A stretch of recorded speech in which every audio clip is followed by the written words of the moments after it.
I want to talk about a woman that I knew when I was in school. So this woman was somebody that I was a transfer. So I went to one school and then I transferred to another school to play volleyball. And this woman had a particular type. And everyone knew on the team what her type was, because anytime she would go on a date with a guy, talk to a guy, have a boyfriend, he would always look a certain way. Now, around my senior year, she dated a guy that looked nothing like the men that she dated in the past, had a completely different look. So they were dating. He was nice enough. I met him a couple times. And one of the most red-pilling moments was I was at it's like a day party, Darties. I don't know. If you guys have been to school, you already know, where everyone during the day, they go out, have drinks, and I think it was homecoming or something like that. Now, this woman ends up cheating on her boyfriend with one of her ex-boyfriends at that party. And this to me signaled that she was dating a man that she wasn't really attracted to.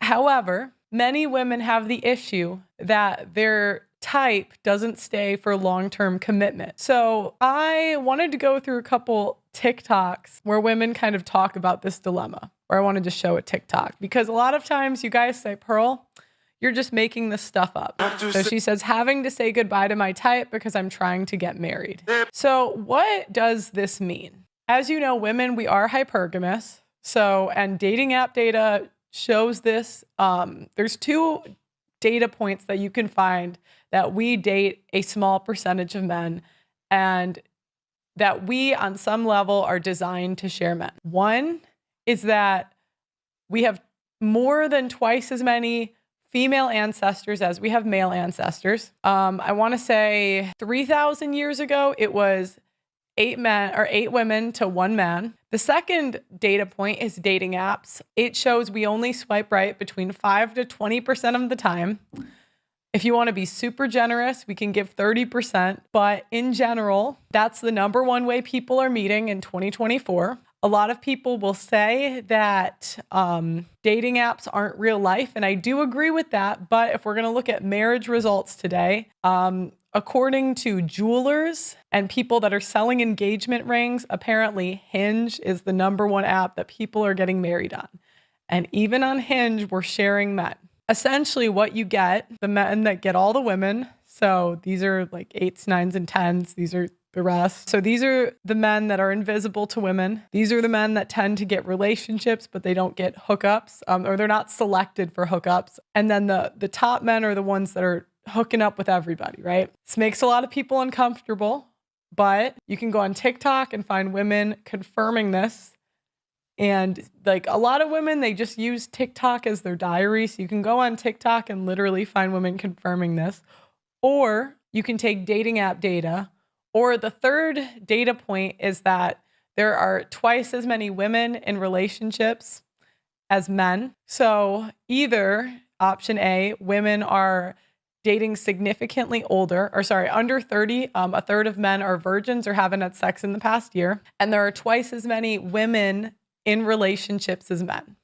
So that tells us either women are dating significantly older. That's a possibility.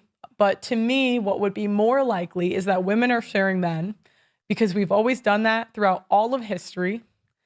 And it would be rational to me to think that we would do that today. Now, a lot of times conservatives, we look at the 1950s as this golden era, or the 1920s. And I think this is, and I've done this before, but I think this is a common trope where we romanticize the past.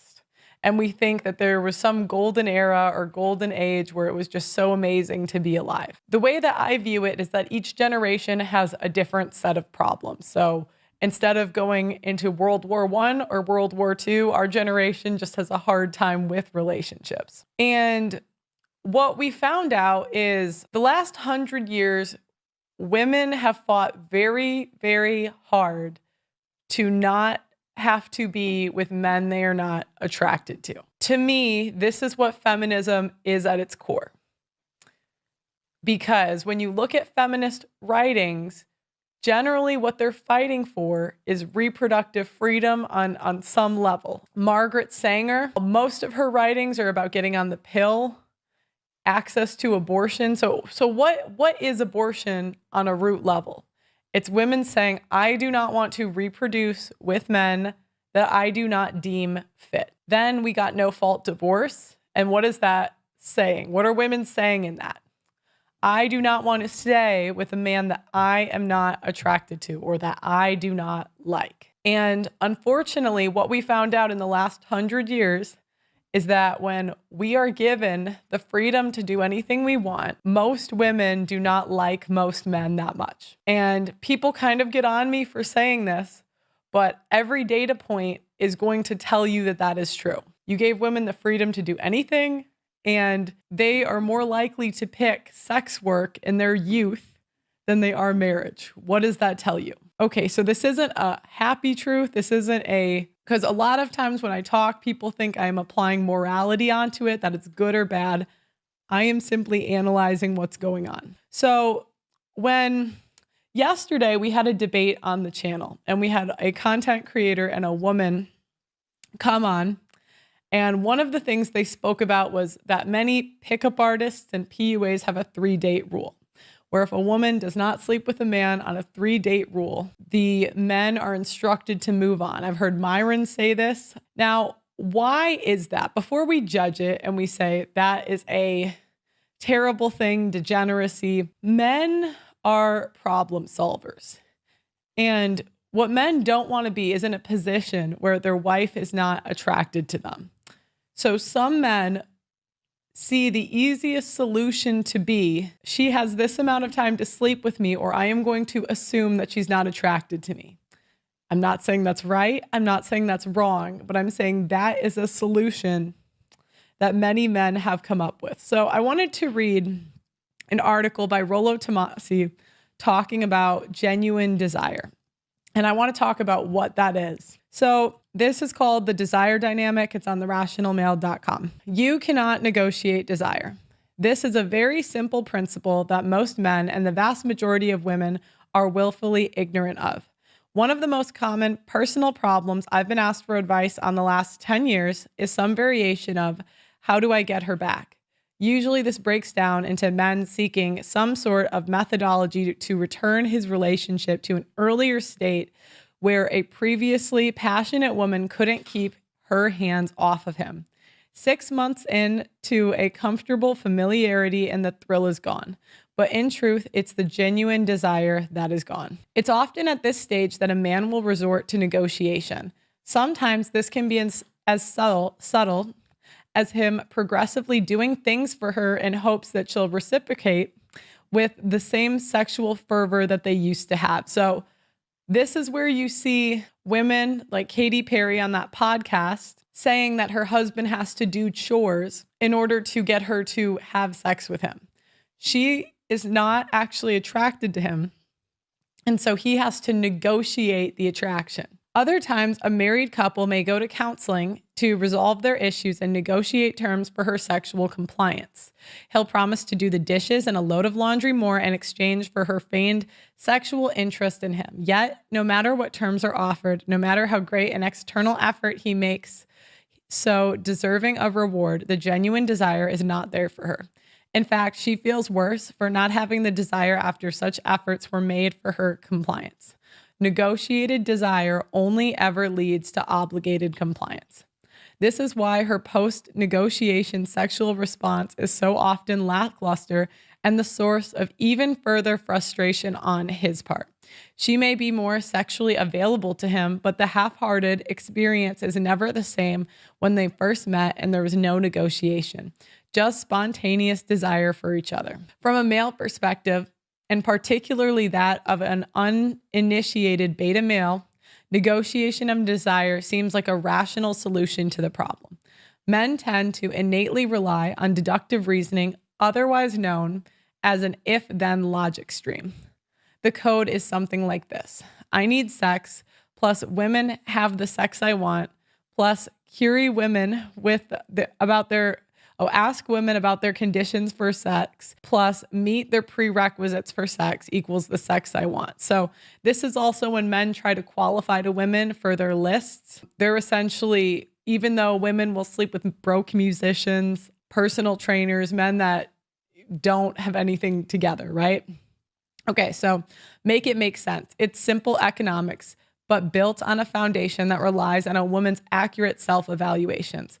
The genuine desire they used to experience at the onset of their relationship was predicted upon a completely unknown set of variables. Overtly communicating a desire for reciprocal desire creates obligation and sometimes even ultimatums. Genuine desire is something a person can come to or be led to on their own volition. You can force a woman by threat to comply with behaving in a desired manner, but you cannot make her want to behave that way. A prostitute will F you for an exchange. It doesn't mean that she wants to. Whether a long-term relationship or one-night stands, strive for genuine desire in your relationships. Half of the battle is knowing you want to be with a woman who wants to please you, not one who feels obligated to. You will never draw this genuine desire from her by overt means, but you can covertly lead her to this genuine desire. The trick is provoking real desire and keeping her ignorant of your intent to provoke it. Real desire is created by her thinking it's something she wants, not something she has to do. So I think the most important sentence here is that genuine desire is when women want to listen to you or they want to please you, not that they feel like they have to. Now, why is this important? Because there is a debate going on Twitter right now.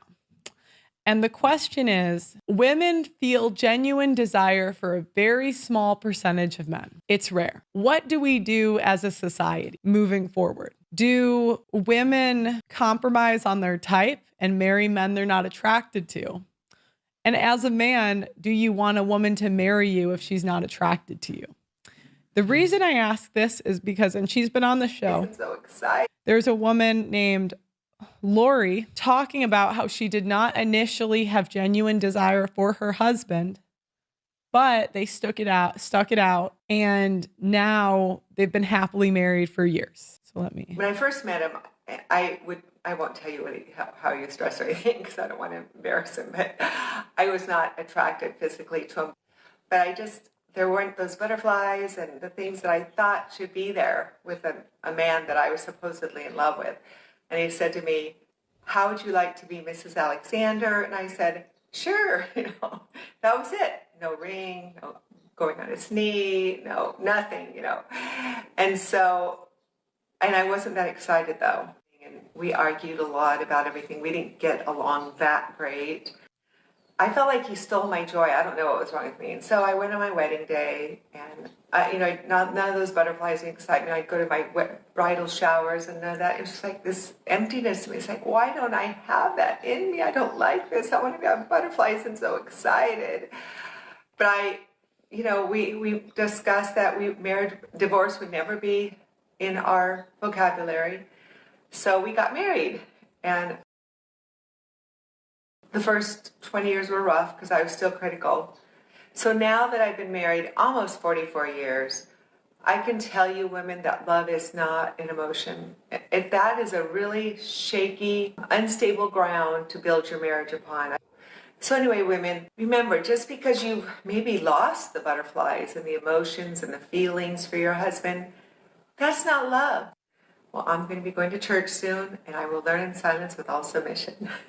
Okay, so I listen to this and I don't hear anything that's innately wrong, right? We don't want divorce. Divorce is bad for children. Most men or most women cannot marry men that they're attracted to.